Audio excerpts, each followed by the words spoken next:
Hello everyone, আসসালামু আলাইকুম। আমার আজকের রেসিপি হচ্ছে কচুর শাক। এই কচুর শাকটা কিন্তু অনেকেরই অনেক বেশি পছন্দের, আর কচুর শাক কিন্তু আমাদের শরীরের জন্য অনেক উপকারী। চলুন তাহলে আজ নিরামিষ কচুর শাক কিভাবে রান্না করে।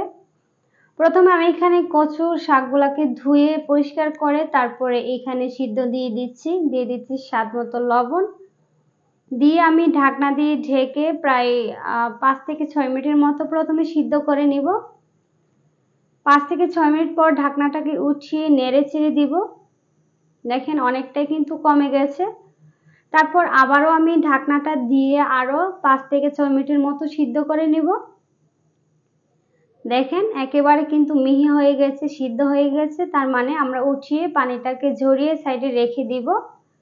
এদিকে একটা কড়াই বসিয়ে এখানে দিয়ে দিচ্ছি সরিষার তেল, আর অবশ্যই এটা সরিষার তেল দিয়ে রান্না করবেন। এখানে দিয়ে দিচ্ছি হাফ চা চামচ কালো জিরা, আর এখানে দিয়ে দিচ্ছি একটা তেজপাতা।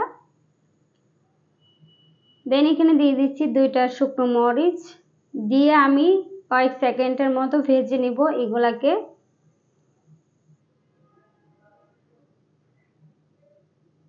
ভেজে নেওয়া হয়ে গেলে দিয়ে দিচ্ছি হাফ চা চামচ আদা বাটা। আদাটাকেও প্রায় 30 থেকে 40 সেকেন্ডের মতো ভেজে নিব। ভেজে নেওয়া হয়ে গেলে এখানে দিয়ে দিচ্ছি 1 চা চামচ নারকেল কুড়ানো। নারকেলটা ইচ্ছে মতো বা স্বাদ মতো দিবেন, কেউ না চাইলে স্কিপ করতে পারেন। ভাজা হয়ে গেলে এখানে দিয়ে দিচ্ছি সিদ্ধ করে রাখা কচু শাক।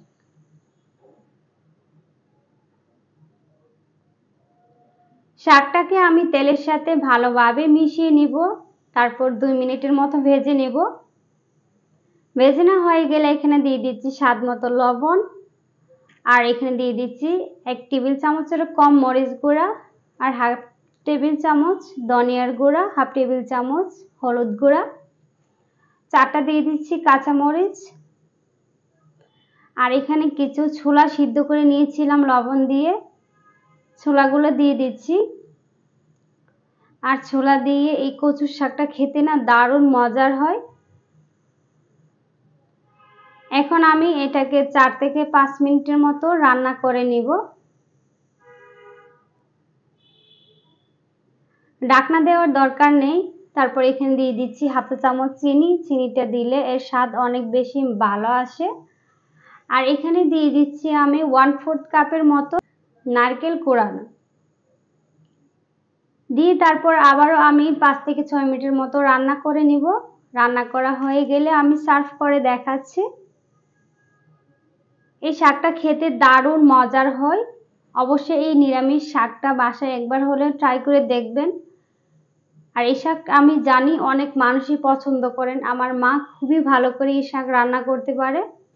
আর আজকের এই সহজ রেসিপিটা যদি আপনাদের কাছে ভালো লাগে তাহলে অবশ্যই আমার সাথেই থাকবেন। ভালো থাকবেন, সুস্থ থাকবেন। আল্লাহ হাফেজ।